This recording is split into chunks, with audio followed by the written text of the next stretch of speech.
video, we are going to learn how to create an ocean scene with a lot of aquatic animals and fishes around. Let's begin the activity using Scratch. Because this is going to be an ocean scene, I am deleting the cat sprite. Go to the sprites library, search for a fish.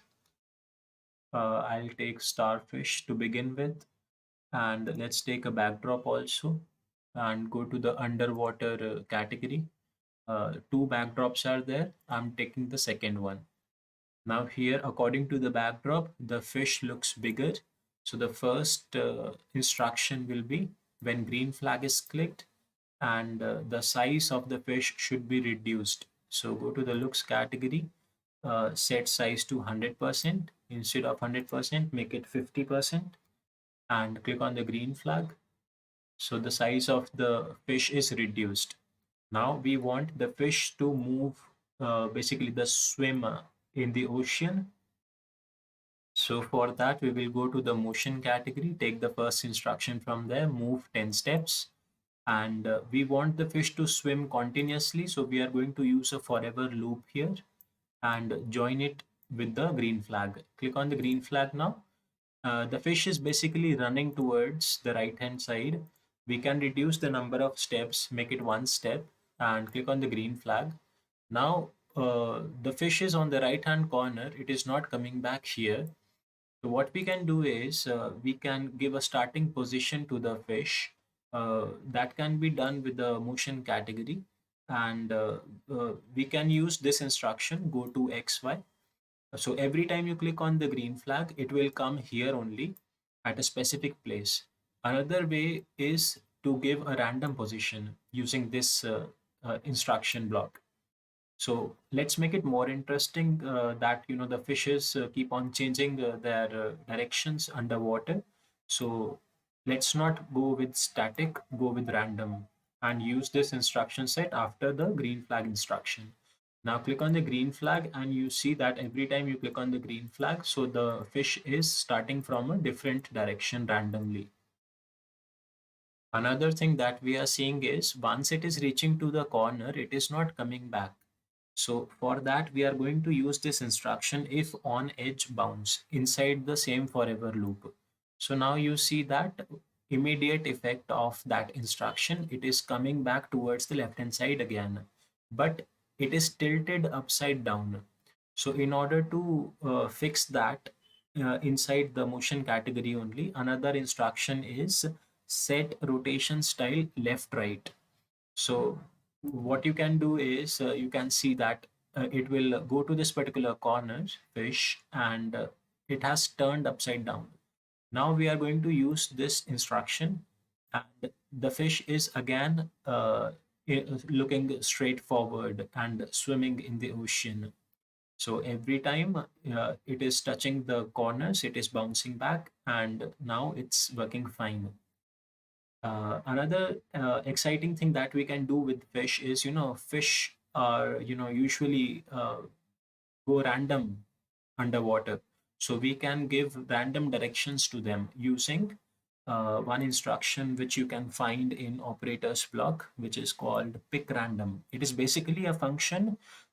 This is the starting value and this is the maximum value. Like for example, the numbers from 1 to 10.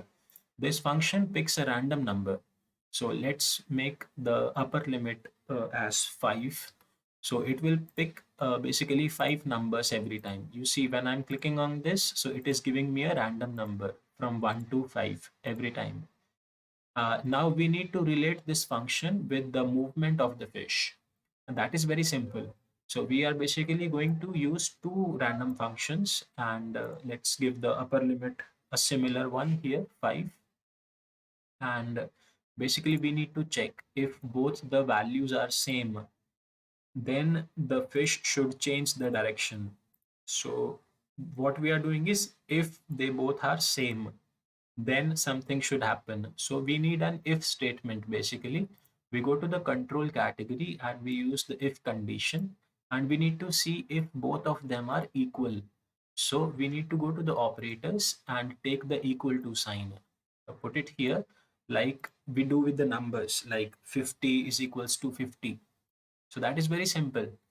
But here, instead of numbers, we will put the conditions. So we'll put this function basically.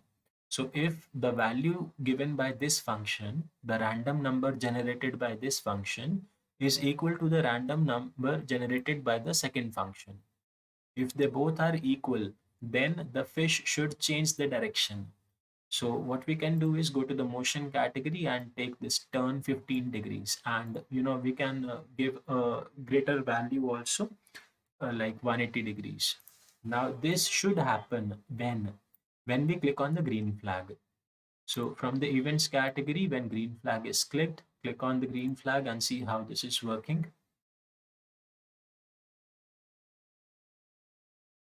Now here you can see that when we click on the green flag, so this function is working only one time. This if condition is working only one time.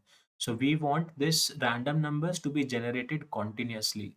So we need a forever loop for that, and put the condition inside this loop and join with this green flag statement. Now click on the green flag, and what you can see is it is continuously changing the directions due to the random numbers generated. What we need is we want the fish to move also. We want the fish should swim for some time and then change the direction. So we can add a wait instruction here inside the forever loop, and now you can see how this is working. So after 1 second of swimming, it is changing the direction. Great. Now, in order to make this scene more interesting, we need more number of fishes. So from the gallery, look out for a fish. For example, this one. This looks bigger than the older one. So we can, give the instructions in the similar manner, drag and drop. Or in order to save your time, you can simply drag the block to the other sprite and check if it is received. Likewise, for the second block, drag it to this particular fish and check if it is received. Great. So we need more number of fishes to make it more interesting. And once you do that, you can see in the sprites area, I have added many fishes, and all of them have a specific set of instructions given in the script area. You can see here. So let's maximize the game stage and see how this is working.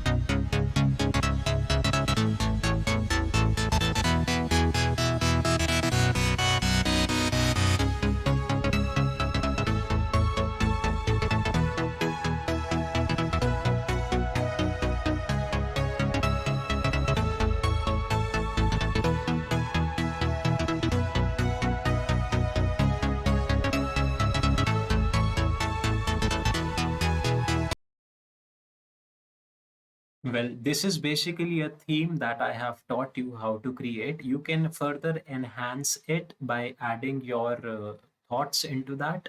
Like you can create a shark attack game or something where one fish gets hungry and eats all other fishes and become a giant fish, or anything else that you wish for. See you in the next video.